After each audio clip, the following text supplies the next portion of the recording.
So Callaway always have a really large selection of irons every single year, and for the better player maybe looking for that player shaping but wants that little bit of forgiveness, that little bit of ball speed, typically then you're going to go in the Apex forged heads, and there's 4 different heads to choose from in that particular range.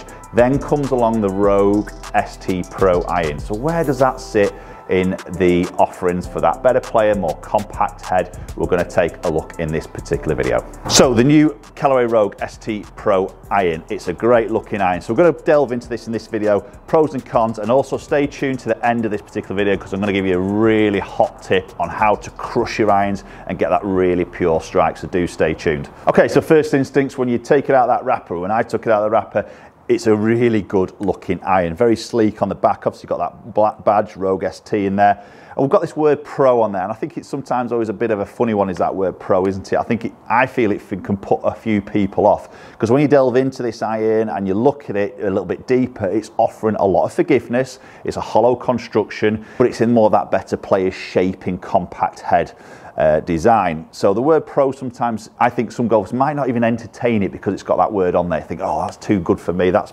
for the pros, that's for that scratch golfer, I'm going to move into something else. But that isn't really the case. So sat down by that golf ball, and I tell you what, this is a fantastic looking iron. It sits beautiful. I think it's a very good shape, minimal offset there. We've got a medium top line. Obviously it's not going to be thin as, say, like the Apex MB, for obvious reasons, but it's not huge blade length. It's quite a nice sort of compact head down by the ball, so it does give you those resemblance of that player's looking iron, which is exactly what it's trying to do. Then you pop it over and obviously look at the back. It looks like a blade, but we know it's not. It's hollow, so obviously that has some forgiveness benefits in there, which we're going to talk a little bit about. We'll look at the sole of the club, and obviously it is quite sort of thin in comparison, should I say, to the other Rogue ST irons on offering, but it's not ridiculously thin, like maybe the blades.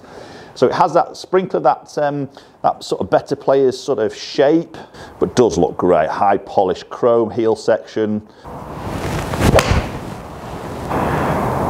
Okay, a little bit off the bottom for that first shot, but it's flown quite nicely.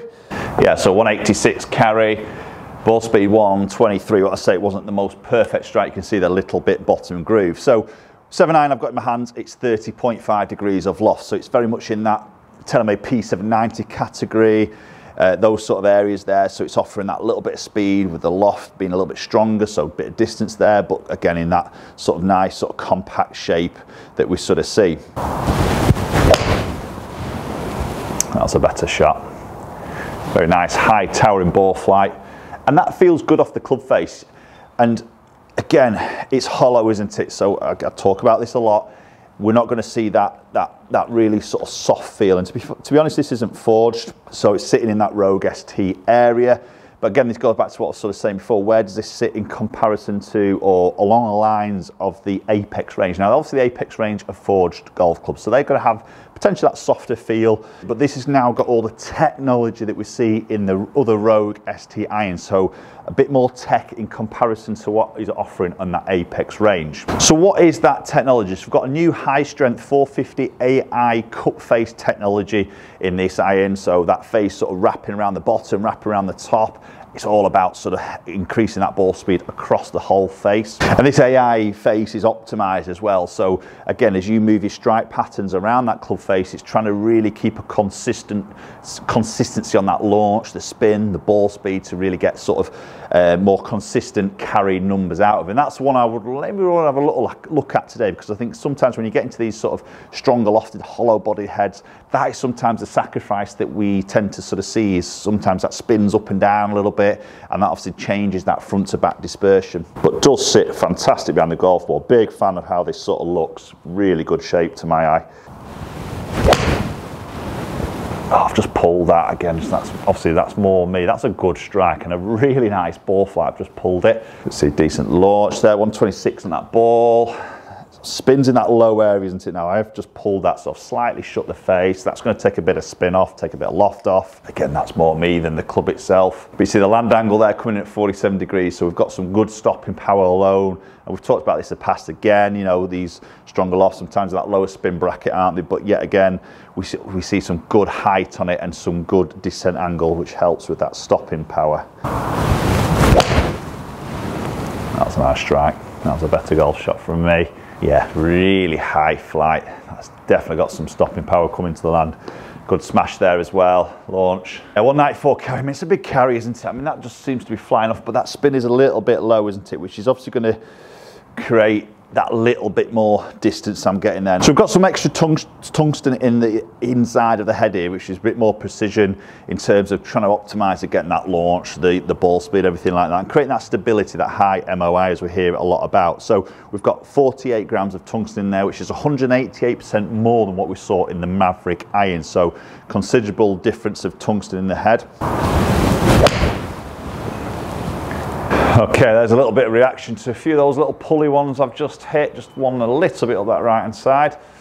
So you see that spin, 4.3, still quite low, 193.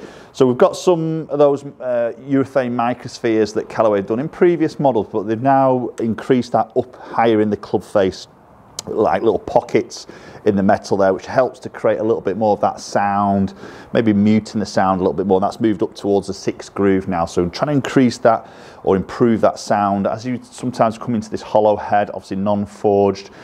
Don't want to get it too clicking. I think the sound is really good. Again, there's always going to be a limit, and I'm going to get like a forged iron, obviously, you know, as much as you can put sort of different materials in there to try and deaden sort of sound. I think you're always going to have that, but I think it's a nice positive sort of click. It's not too loud, abrasive.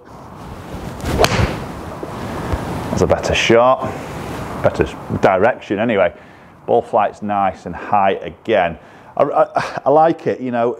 The spin maybe just consume a little bit. We're going to look at some numbers in a minute, but the distance dispersion front to back looks quite tight, but again, we're going to look at that now. But do stay tuned for the hot tip at the end to make sure you crush your irons. Okay, so look at those numbers. So 80, just short of 90 mile an hour, typical for myself with a 7 iron, 125 ball speed, so nothing untoward there. We've got one coming out at what, 26.6, lowest being 122.9, just short 123.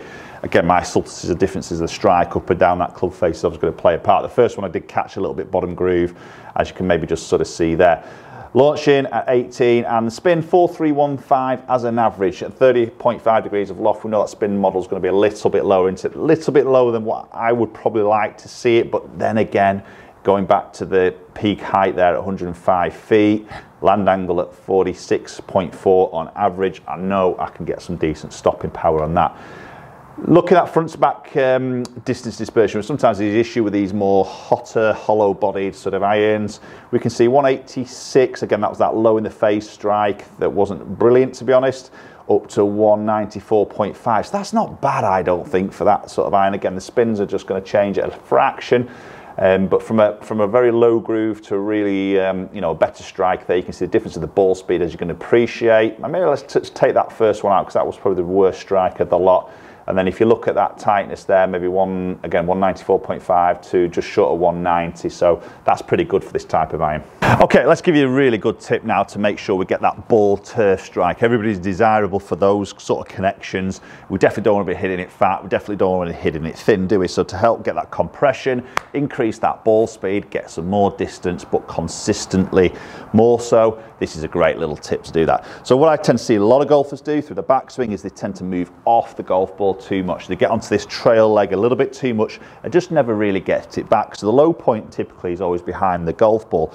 Again, that results fats and thins. So a little drill you can do on the range here just to help you control and maybe reduce any sort of movement away from the ball through that backswing. It's just to get that trail foot back, just on its toe behind you. So obviously then it's just stabilising, so most of your weight stays on this left side. And we're just going to clip a few balls in that position. Now obviously with that being back and only a little bit of weight on the toe, if we move onto it, you're probably going to lose your balance. So it just helps you to stay a little bit more centralised over the golf ball through that backswing, and then you can turn back through as you hit it. So let's give a little shot for you. So just going to put that trail foot back. Obviously got most of my weight now on my left foot as I'm just stabilising myself, and I'm just going to hit some shots. This really helps us to stay more central.